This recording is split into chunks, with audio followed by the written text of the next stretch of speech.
everybody. Thanks so much for coming out today for this seminar. It will be available on our YouTube channel, which is why there's a little bit of a delay. So if you have somebody who wanted to come and couldn't, you'll be able to send them the video in about a week. Anyway, what I would like to do right now is welcome Jean Barbier from the International Center for Theoretical Physics, and he studies statistical physics, which I know nothing about, and I'm very excited to learn. So thank you so much for coming. Hi everyone, thanks for having me here. It's a great pleasure to present recent works. This is something that is that we've been doing for the last weeks, last months. So I will discuss a funny type of phase transition, which are 0-1 laws, which are phenomena which are well known in computer science, a bit less known in the context of high-dimensional inference or learning problems. So I would like to give you some results in this context. So this is a joint work with my colleagues from EPFL in Switzerland, Nicolas Macri and Clément Luneau, who is a student. So this is, so before diving into really the actual problem I will discuss during this talk, I would like first to start with a short review of very biased perspective from a statistical physicist of what has been going on in the high-dimensional world of inference and learning this past maybe six years, let's say, focusing on the rigorous results. So I'm mostly interested in proving theorems when I can. So these are the kind of results that, this is the full package that is now standard in this kind of problems. So one example are the so-called spiked matrix or tensor models, where the idea is that you have access to a large tensor, okay, very high-dimensional object, which can be, in the simplest case, for example, the tensor product of a low-rank matrix that times itself. You can think of X as a vector, for example. So you have this high-dimensional tensor, which is corrupted by Gaussian noise, so this is the Gaussian matrix C. This lambda is the so-called signal-to-noise ratio, controls the amount of signal that is hidden in this data, W. And the task is, knowing this W, can you recover, can you infer the information, which is this X in this case. Okay, so this is an oversimplified model of the actual tensor factorization problem. You can think of a non-symmetric version of this problem, where now you would like to infer not anymore a single vector or a single low-rank matrix, but a bunch of them, k of them. In this case, the tensor has rank k, has order k, sorry. And here you have a tensor product of a number of them. Okay. And again, the inference task is to recover this axis. So the kind of results that we are able to get for this kind of problems now, thanks to the work of a number of people coming from statistical physics, from applied mathematics, from computer science, from coding, from very many different fields. This is a very interdisciplinary field, which I find very interesting. So the kind of results we get looks like this. So we are able now to compute rigorously the so-called mutual information. So are most of you aware of what the mutual information is? So it's a basic object that you are interested in computing in information theory. So this is essentially an object that will tell you when inference is possible or not. Okay? Computing this object will allow you to tell whether there exists an algorithm somewhere in the universe able to perform the inference task and to recover the signal that is hidden in the noise. Okay? So it's a very important object to compute. So this is again the data, this is the information you want to recover. And the kind of formulas that we are able to get are the asymptotic value of this mutual information when n goes to infinity. N is the number of parameters in the problem. This defines the size of the problem, the number of parameters you want to infer. Okay? Essentially the size of this vector here. And we are able to convert the computation of this very high-dimensional object into a very simple variational problem, which is just an optimization of our scalar parameter, that I call Q, of a simple scalar function, okay, that is parameterized by this Q, and lambda, where lambda is again the signal-to-noise ratio in the problem. Okay? So you convert this very high-dimensional problem into this very low-dimensional effective problem. Okay? And you get the same for one possible error metric, which is the so-called minimum mean square error in this context, where you are trying to recover, for example, in the case of the so-called matrix factorization problem, where you just have a matrix here, not a tensor. You would like to know what's the best error with which you can estimate this matrix. And the best estimator in this case is the so-called minimum mean square estimator, which is just the mean with respect to the posterior distribution given the data. Okay, yes? A quick question. What does the I superscript hot mean?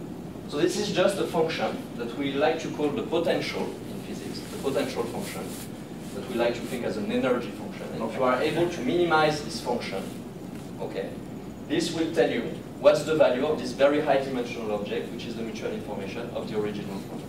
Thank you. Okay?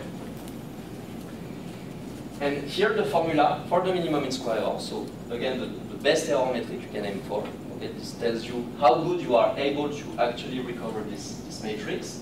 And this is again given by a simple formula, where this MMSC is just a simple function, okay, that you can plug in your computer, and that depends on this Q star, where Q star is the optimizer of this function. Okay? So this is what we like to call in physics mean field theory. You convert a very high dimensional complicated problem into the study of a simple low dimensional problem. Okay?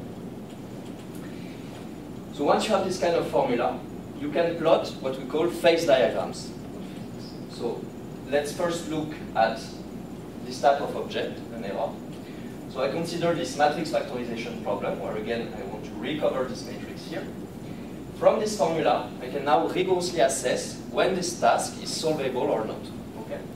So it appears there is a critical threshold, critical value of the signal-to-noise ratio, below which you are in the so-called impossible regime. What does it mean? It means that whatever algorithm you use, you will never be able to infer the signal, to recover the information. It's lost due to noise.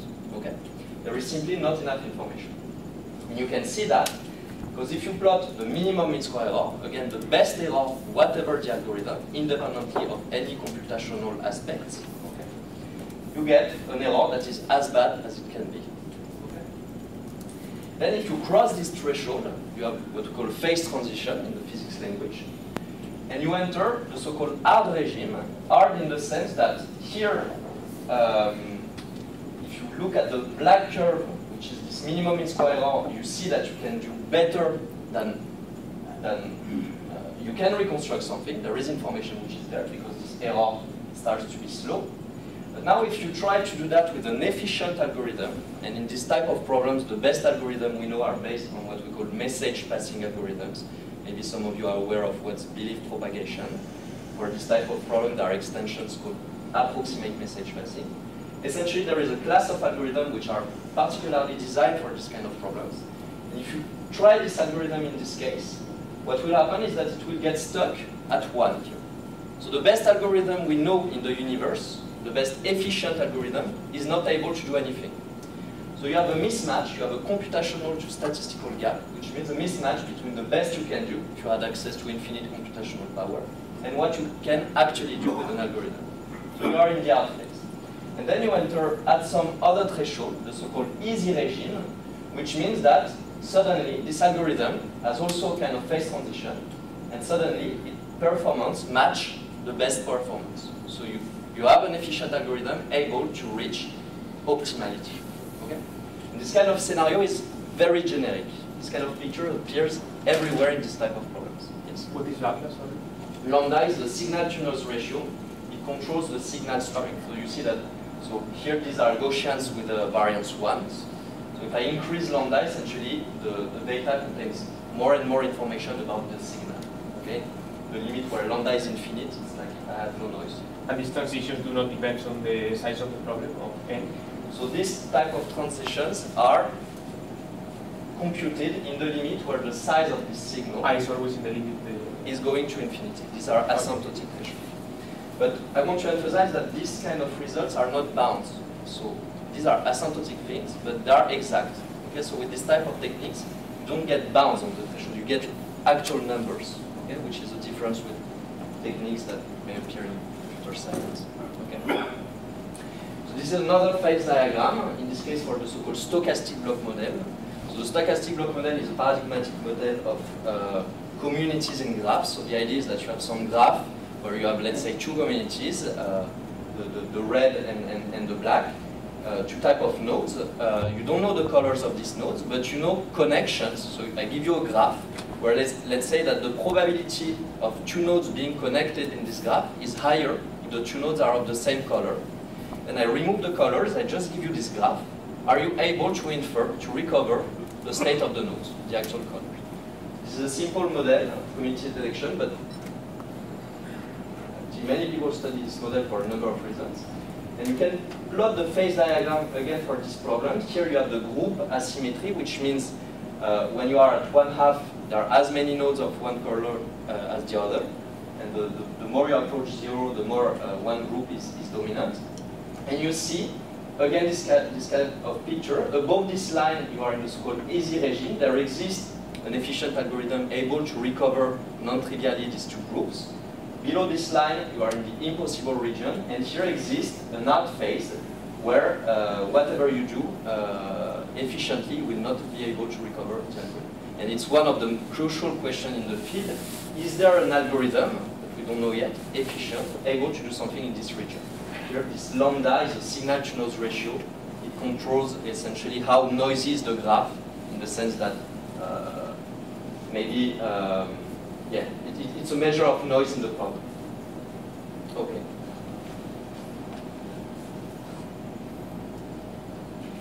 So other problems that are now under control and for which we have this kind of package with a formula for the mutual information, a formula for the optimal errors, and efficient algorithms, is the so-called random linear estimation problem that you might know under the name of compressive sensing, where the idea is that you have again a signal x living in high dimensions that you measure, that you observe through a random linear projection. So you have this matrix phi which is known, project x into this basis, and what you measure is the W. So you add Gaussian noise to these random linear projections, and you want to invert this system and recover x. And when x is sparse, this is what we call compressive sensing in the signal processing literature. Okay. So this type of model has been studied by, we have two specialists here, and including we got similar results at the same time with my colleagues from EPFL. And then there is a kind of natural extension of this model, which we call generalized linear models, which look like this. Essentially, you still have random linear projections of your signal x, change an application of this matrix phi here, but then you observe these projections through any function that acts pointwise in this case. But phi can be essentially whatever you want. So one example would be the sine function. Okay, so what you measure is just the sine of these projections. And in this case, you recover the simplest neural network of them all, which is the so-called perceptron neural network. Okay? So a model that has been introduced in the 60s, and that is still under study. So you can see that both as a signal processing problem, in the sense that you can think of x as a signal that you want to infer from these observations, or as a machine learning problem. It's another equivalent interpretation, where the idea is that you have this perceptron neural network, which is there. So the simplest of them all, you just have a single activation, which is here. This is the input layer. Okay, and so the input layer is fed by inputs, which represent the lines of this matrix. Okay, that I call phi nu. This is multiplied by the weights, which I call x. This is summed and goes through this sine function, and you output a label, plus or minus 1. And the task, okay, the machine learning task in this setting would be the following. I feed this neural network a number of times with this data. It outputs these labels, this y mu. Then I hide this neural network from you, and I just give you the data. I give you these pairs of input and output, and I ask you, can you recover the weights? Okay? Can you learn what is the neural network that actually generated these labels? Okay? So this is what we call a learning problem in the so-called teacher-student scenario. In the sense that you have a teacher, this neural network that generates this label, then the teacher is hidden, and the student, from the labels, try to recover the teacher. Okay? Is there a unique solution to that? It depends on the amount of data you have access to. So below a certain threshold, so here is the picture. So in the case where the teacher is a binary perceptron, in the sense that these weights here are plus or minus 1, what happens is the following picture, which is now rigorous. So here I plot the generalization error. So what is the generalization error? You as a student, you have tried to do your best from the data to learn this neural network. Okay? And now I give you one new input, one new image, if you want, to feed your estimate of the neural network, and you try to guess what's the output, the associated output that would have output the teacher. Is it clear? Okay. So if you plot the generalization error in the binary case, it looks like this. So you, as a function of the sampling rate, which means the number of data points, so the number of such pairs that you have access to, divided by the number of parameters to learn, which means the size of this vector, the number of weights that you actually need to learn. In the picture, it looks like this. So the generalization error decreases, so the generalization performance increases when the sampling rate increases. And at some point, you have a discontinuous phase transition, okay, what we call in physics a first-order phase transition, where suddenly optimal learner, okay, so the best algorithm that would learn from this data is suddenly able to perfectly generalize, okay? But then again, if you try the best algorithm that we have access to, which is efficient, which is again linked to this message passing type of algorithm, you see again a phase transition, but that happens later. So again, you have the occurrence of this hard phase, this hard regime which is there, where you have a mismatch between optimality and what you can actually reach. Okay? Is it clear?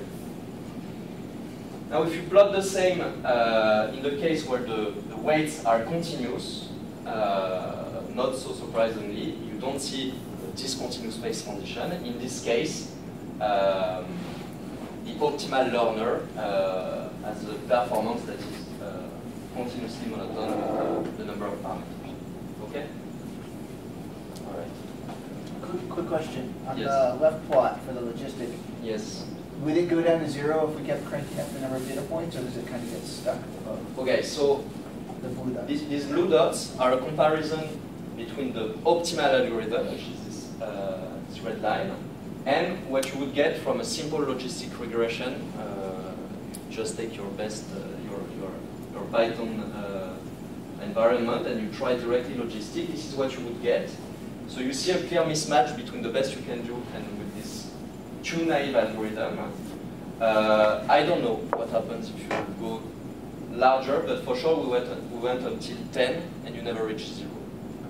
So maybe at some point you have a transition, but it's not clear, at least for this size. Maybe you have a transition which becomes sharper when at larger size. So here the experiments are done for neural networks of size 10 to the 4.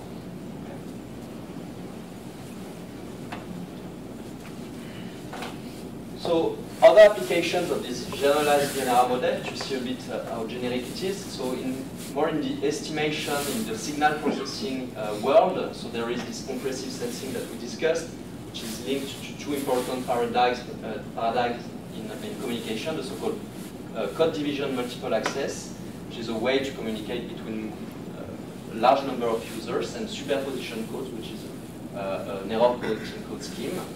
Or the so-called phase retrieval problem. In this sense, you don't measure the sign, you actually lose the sign, you just measure the amplitude.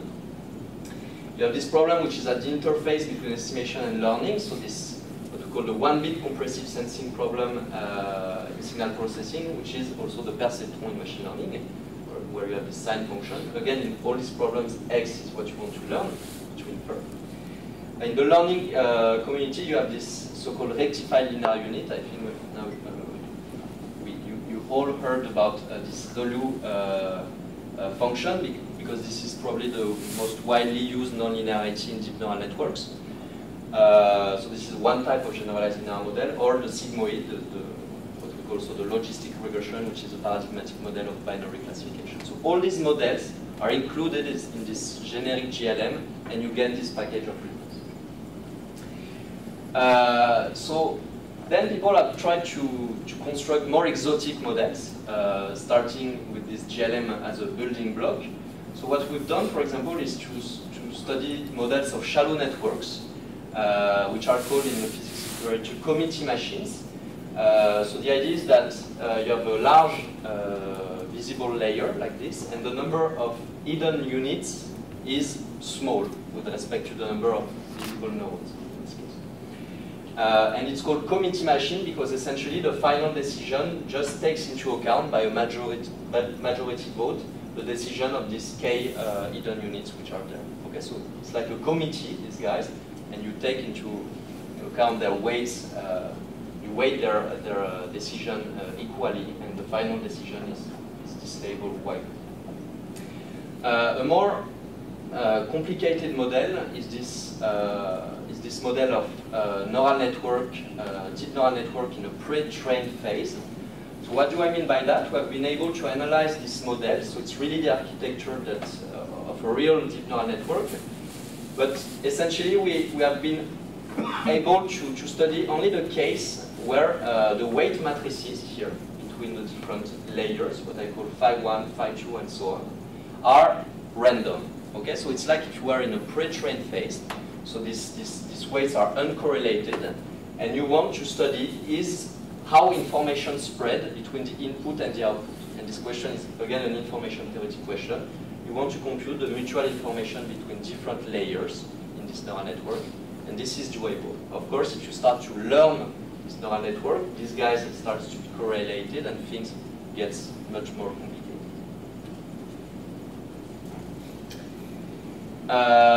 Other type of models that are studied these days are what we call generative models, in the sense that, for example, in this first model, this is the measure corresponding to a compressive sensing problem. Again, you have this matrix F, the signal is here, you have the observations Y, and the idea is now, okay, I have this compressive sensing problem, but let's assume that the signal itself is not anymore a simple signal that could be made of IID components or something like this.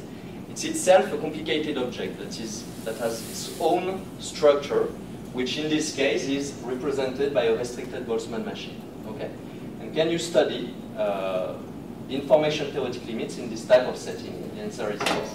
Or in this other setting where, for example, your data is the output of essentially it's a matrix which is related to the tensor product of these two low-rank matrices, U and V.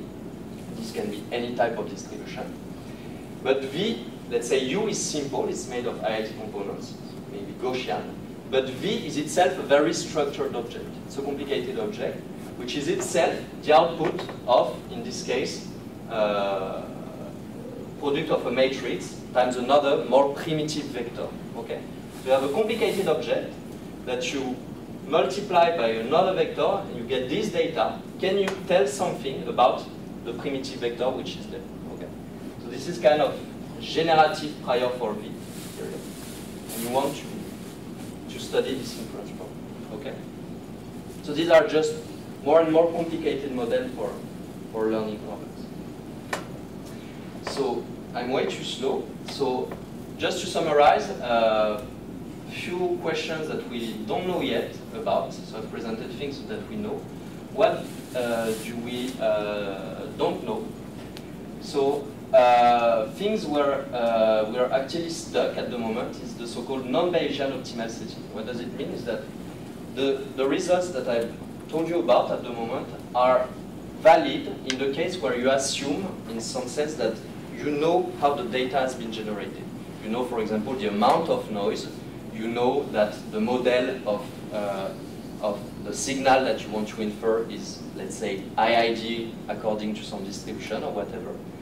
And in this case, you can write the posterior distribution. You can write base formula, and this helps to perform the analysis. In the case where you don't know, you assume as a statistician that you don't perfectly know all the hyperparameters in the problem, the analysis becomes much more complicated. This is one big question that I think has to be studied. One other thing is structure in the data. So it's very nice to study these kind of toy models where you assume that the data that you want to infer is in some way IID, and IIDness always helps you in the analysis. But of course, in reality, data is not IID. There are images, they are highly structured objects. So this is the motivation actually behind this type of models. So this, you can think of this as an image, for example, it's a highly structured object. But still it's oversimplified, and how to take into account really the structure in the data is an open question. And another question is to develop new statistical regimes able to actually deal with this kind of complicated layered models, but really in the regime, in the learning regime, where you actually learn this way, so you start to have correlation in the model. This is at the moment out of reach. And the final question, which I want to tell you a bit about today, is what I call zooming on the corners of the phase diagrams. What do I mean by that? So essentially, there are all these problems at the moment are mostly studied where the parameters in the problems, such as the level of noise, the sparsity of the signal, whatever parameter is in the problem, are fixed constant with respect to the parameter n, which is the size of the problem. But are there ways to zoom, essentially, to look at what happens in the corner of these phase diagrams, in particular in the context of inference problems? So the motivation behind this question for me was actually after reading a paper by Galen, where they studied the compressive sensing problem that I already presented in the regime where the signal, okay, that you want to infer, which is there, is made of IID components which are Bernoulli. Okay. In this case, the phase diagram looks like this. So here you have the sparsity of the signal. So the more you approach this corner, the sparser is the signal. So the more it has 0 components. And this is the measurement rate. So this is the number of such linear projections that you have access to, divided by the dimensionality of this signal. Okay. So of course, the higher the measurement rate, the easier is the inference problem of recovery X. So the red line is the information theoretic condition. Below this line, there is no way to recover the signal. And above, there is a way. And the blue line is the best you can do with an actual efficient algorithm. Okay? This is the performance of the best algorithm. You can start to recover the signal in this region. And here again, you have the outphase. So the question is, what happens here? Okay, close to the corner. And actually, you need new statistical tools to study what is happening. Because again, all the analyses are rigorously valid only in cases where these guys, these parameters, are fixed. So this would tend to a constant when n goes to infinity. But maybe you want to know what happens when this goes as square root of n or whatever. There is actually a rich phenomenology that appears in this case. So the experiment they did is to take these simple variational formulas that we proved for the minimum mean square error, for example, and they looked at what happened when the sparsity of the signal goes to 0. And what they observed is the following, is that when the sparsity goes to 0 and you rescale the x-axis, which is the measurement rate, so the amount of linear projections you have access to, the amount of data you have access to, properly, the curves collapse, okay? And you see that they tend to a very, very sharp transition, a kind of 0-1 low. Okay? And to see that, you need also to rescale the error in a proper way. Here you see that the sparsity appears. Of course, because otherwise, if you do not rescale, you will always see a small error, because you will always reconstruct perfectly all the zeros. Because you assume that you know the model, you assume as a statistician, you know there are many zeros. By just setting your estimator as the full 0 vector, you will get a very small error. What matters is the small corrections to that. So you need to rescale things properly. And in this case, you see this funny phenomenon of very sharp transition. So to study this phenomenon, what they did essentially, at an informal level, is to let all the quantities in the problem, the various parameters, to depend on n, to depend on the size of the problem, to be sequences. And what they obtained, as a result, informally, is what they coined this all-or-nothing phenomenon, which says essentially, in the context of compressive sensing, that when the sparsity is small enough, less than square root of n in this case, and when the measurement rate is less than a certain threshold, that depends on this sparsity level, what happens is that weak recovery is impossible, which means that even for the optimal estimator, which is the minimum mean square estimator, the mean of the post-error distribution, its limit will be 1. So there is no way to say anything about the support of this vector, to reconstruct the components of this vector. Okay. And above this threshold, strong recovery is possible, which means that suddenly you can perfectly reconstruct the signal. Okay, so they really proved this kind of very sharp phase transition. And this tells us that this picture, that is only rigorously valid for a finite rho, okay, for a finite sparsity that is independent of n, is actually true in the regime where rho decreases to 0 with n. Okay? So this agrees with the statistical physics prediction in the very high sparsity regime. Okay? So what I wondered when I saw this article is this phenomenon restricted to this linear estimation, to this random linear, to compressive sensing?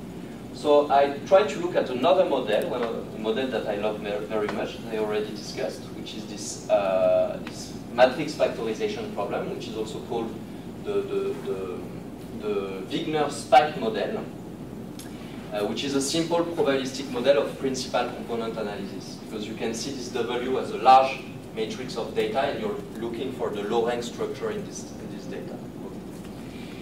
So I took this X to be Bernoulli, like them, and wondered what happened close to this phase diagram, so when the sparsity goes very close to 0, and also when the noise level goes to 0. Okay? So this corner of the phase diagram. So what this phase diagram is telling what? Below the green line here, there exists an efficient algorithm able to find this low rank X here. And here, below, between the dashed curve and the green one, you have the presence again of this arc phase, where you should be able to recover X, and you are not. Okay. So what happens there?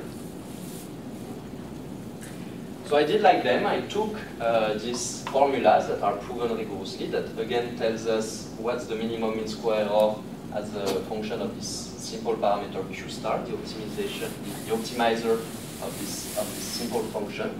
So essentially, we have a way to rigorously assess what's the optimal error. And I plot it in the very high sparsity regime. And what happens is essentially the same. So if I rescale my x-axis, which is in this case the signal-to-noise ratio in the problem, divided by a proper quantity, which is the value at which we think there is a phase transition, you can conjecture that thanks to physics computation. This was done here.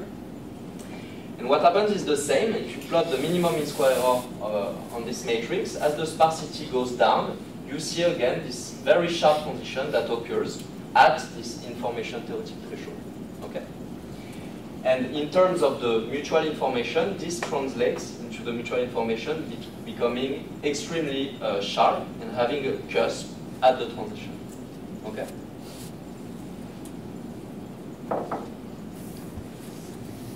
So, in order to analyze that properly, I essentially did the natural thing, like Galen in their papers, is to let all quantities now depend on n, okay, the sequences of n. So that I can really zoom in this corner. And let me just mention that this corner of this phase diagram is actually interesting not just for the beauty of it, but it's also related to important problems in computer science. This regime is connected to what we call the planted click problem in computer science. Okay. So the type of results that we're able to get reads like this. So you don't need to parse everything, but essentially the result tells you that if you place yourself around the phase transition, so if you take signal-to-noise ratio that depends on n in the proper way, which is in this case is the logarithm of the sparsity divided by the sparsity. And you take a sparsity which is small but not too small, you get such a formula that tells you that the mutual information, okay, so this high-dimensional complicated object, deviates from a simple formula, which is now indexed by n, this is a sequence of n, by an amount which goes to 0 when n goes to 0. So you can control precisely for a finite size, for a finite n, how far you are from the asymptotic predictions. And this potential function in this case reads like this. So it's a simple function. The only thing that I want you to notice is that in this simple function, where these variables are just scalar variables, this is a Gaussian random variable, the x which is distributed according to the prior, so the distribution of the entries of the actual signal in the original problem, where this prior distribution looks like this. So you have a big mass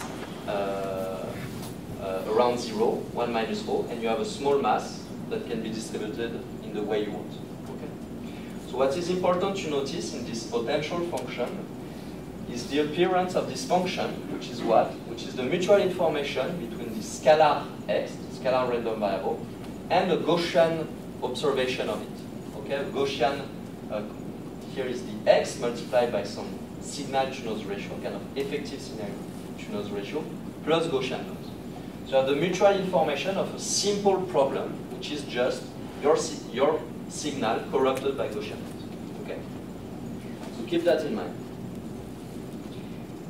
So to summarize, if you place yourself around the phase transition, so you scale the signal-to-noise ratio by just a constant times this predicted information theoretic transition, when n grows, what happens is that this function, to which converge the mutual information, converges to this kind of cusp, like this. Okay, so straight line, and then it saturates, which translates in terms of the mutual of the minimum mean square error as a step function at the transition. So really, all or nothing, in the sense that here you have nothing, you cannot reconstruct at all, and suddenly you can perfectly reconstruct. Quick question. Yes. Is the 1/6, do you think that's the right value? Because we know it can't be a half. But That's a good question. Is it going to be 1/6 and a half?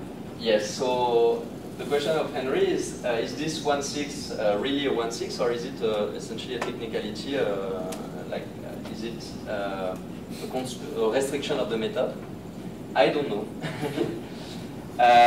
It's not clear, to be honest. I would tend to think that the kind of concentration techniques that we use are close to optimal.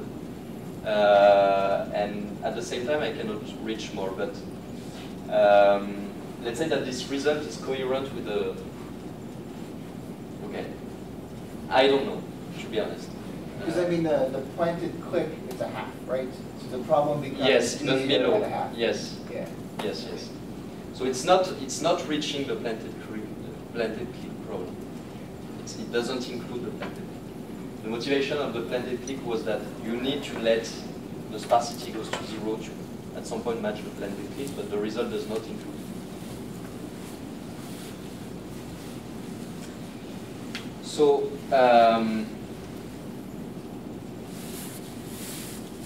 so one question that I wonder after observing and getting this result on this apparently totally different problem, which is sparse PCA, which is a different problem than compressive sensing, but we observe the same type of phase transition, this 0-1 law. How generic is this phenomenon? Is it something that is that happens widely or not?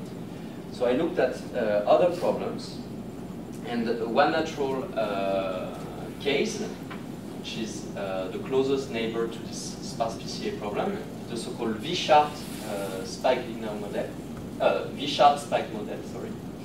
In this case, it's again, the task is to reconstruct a low-rank matrix, but this low-rank matrix here is the tensor product of two low-rank matrices, which are different, okay, U and V, instead of the same. And the most studied model in the literature is the case where U is not sparse, okay, it's just made of Gaussian entries. And V instead is the sparse vector, okay? The noise is Gaussian as before. And if you plot, again, the minimum mean square error properly rescaled by the sparsity, you again see this type of phase transition when you focus on the error on this V vector, okay? Because if you're trying to reconstruct the U vector, for example, you will not see any transition, okay? So this type of phenomenon is actually a lower order effect at the level of this matrix. It's only when you focus on reconstructing the support, which is in this case represented by this vector V, the Bernoulli one. But funnily enough, if you try to reconstruct U, what happens is the opposite. When the sparsity decreases, actually the transition becomes smoother and smoother until it disappears in the limit of infinite sparsity for this vector V. So in this case, the transition looks like this. So now you have a square root. Before you didn't have a square root for the beginner case. Now you have log rho over rho with this square root. And the square root is related to the fact that you're reconstructing one vector and not the two.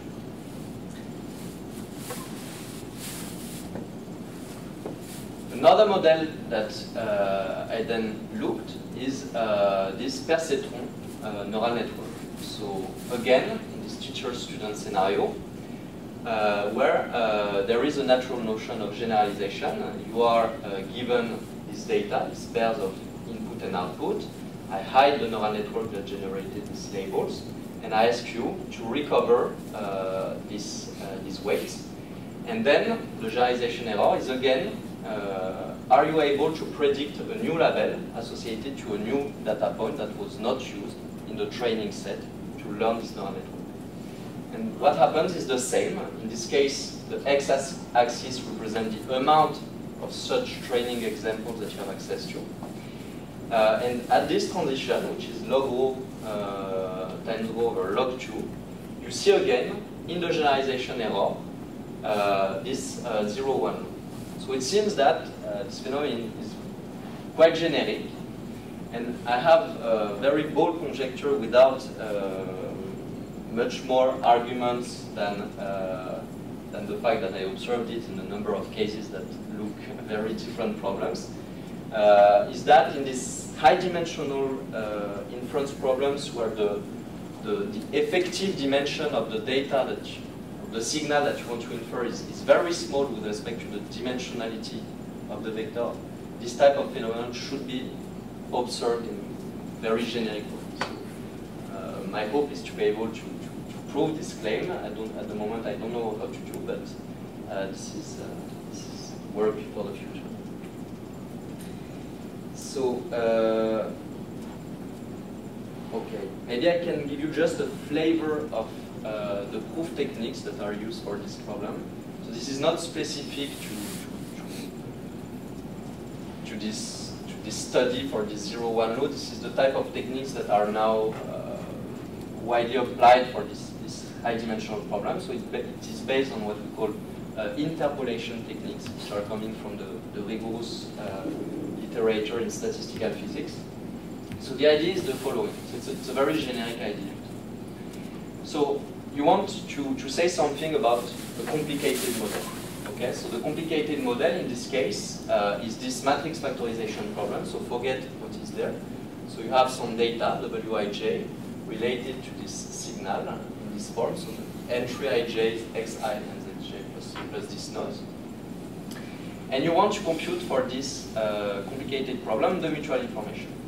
So what you can do is to try to relate this complicated model to a much simpler model, so where things are decoupled. So what do I mean by decoupled? You see that here you have another model where now the observations, each observation is just related to a single component of the vector, okay? Which is corrupted under Gaussian noise. And what's the motivation behind the appearance of this simpler model? Forget at the moment these things that are there. Is what I said at the beginning. You see that in the formula that you want to prove, you observe the appearance of these Gaussian corrupted observations. Okay? So in some way, you can guess this formula with statistical physics techniques, non-Reeves techniques. And then you want to prove it, and you see this model that appears. So in some way, you want to make it appear by hand. So what you will do is to interpolate between your original complicated model and this simpler model, where things are just decoupled and corrupted by noise. So what you do is that you define this new model, that I call the interpolating model, which is parameterized by some time that belongs to 0, 1, that controls the amount of information coming from the complicated model or from the simpler model. Okay? And you see that in this interpolating model, when time equals to 0, I want here these functions to be 0, so this data is not present, and I just recover the original model, the complicated model. Instead, when time equals to 1, this data is not present, the signal-to-noise ratio is 0 here, and so I just get information coming from this second decoupled channel. Okay? I can define for this model this mutual information between the signal and now these two types of data. Okay? And now by playing with this function, I will be able to get the result. So, how to compare the two boundaries, so the original complicated model and the simple one. You just write the fundamental theorem of calculus. So this object, so the mutual information at time equal to 0 is the one at time equal to 1, minus the integral of the derivative with respect to time. So very easy, I did nothing. And now with a bit of algebra, and a bit more than algebra actually, you need to use some concentration results and different things, but you can manipulate this identity in order to rewrite it through the following sum rule, which on the left you have the complicated object you want to compute, this mutual information. On the right, you have the formula that you want to prove, essentially, but evaluated at a particular value, which is the value of this function here, plus something that is called a remainder, and hopefully you would like to get rid of this remainder. If you get rid of this part, essentially you have proven your result. Okay? So now all the work is to get rid of that, and by choosing smartly this function in different ways, you can get two matching bounds. I won't enter the detail, but this is doable. This is how you get this type of result. And this technique is very generic. And it applies to many problems in this type of high-dimensional settings. If you are more interested, please ask me. And I think I will stop here now. I have a conclusion. So essentially, the message is the following. There is interesting physics in corners of phase diagrams. So there are new types of phase transitions, which I find very interesting. It's kind of interpolation techniques allow to naturally catch the finite size corrections in this type of problems. So the formula that I've shown you is true for finite n, which is usually difficult to access. And I think most importantly is that this type of all or nothing phase transition seems very universal. So how much is an open question? I don't know, but I think it's worth considering that in detail. And finally, something that is ongoing, is this transition really an information theoretic transition, or does it happen also for algorithms? So I know Galen has results on the AMP, so this type of message passing algorithm. Does it happen for other class of algorithms? Maybe in the future we'll be able to tell. I will stop there. Thank you.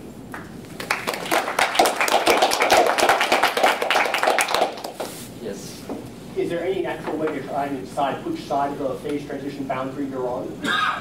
If there is a way to know a priori on which side you are? Well, if I have a problem and somebody hands me a batch of data, I would like to know whether it's an impossible problem or an easy problem. So, I mean, if your problem can be, let's say, let me be very optimistic, can be analyzed through this kind of techniques, you have the answer, because you can plot actually the phase diagram.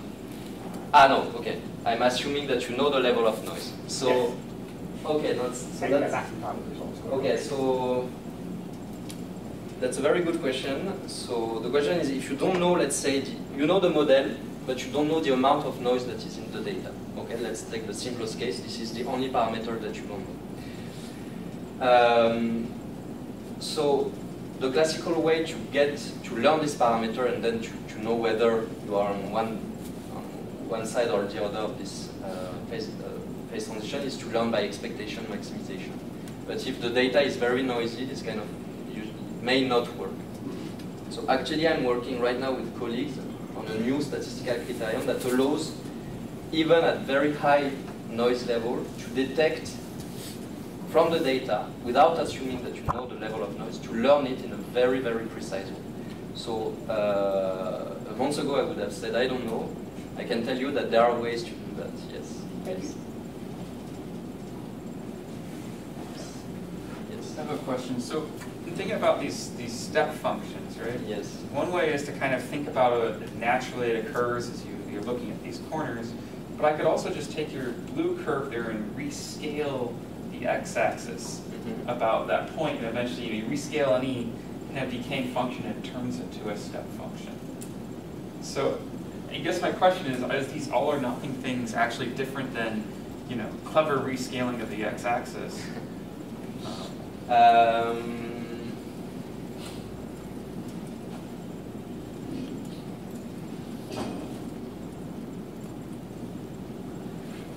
I see what you mean. That's a good point. I think just the answer is yes in some cases, Yeah, no, yeah. but I'm not sure in general. I'm not sure in general. Okay, no, but the point is, like, whatever the way you try to rescale.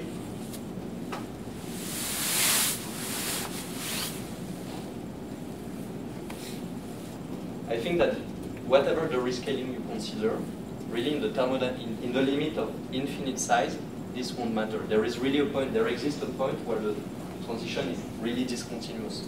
So you can scale the way you want, the transition will be the same. So if it were not continuous, the scaling matter. But here in the limit, the scaling does not matter. So I think that this answers the question. It's not just rescaling. No, it's not just the rescaling, it's really the discontinuity which is fundamentally here. All right. All right. Thank you so much. You're welcome.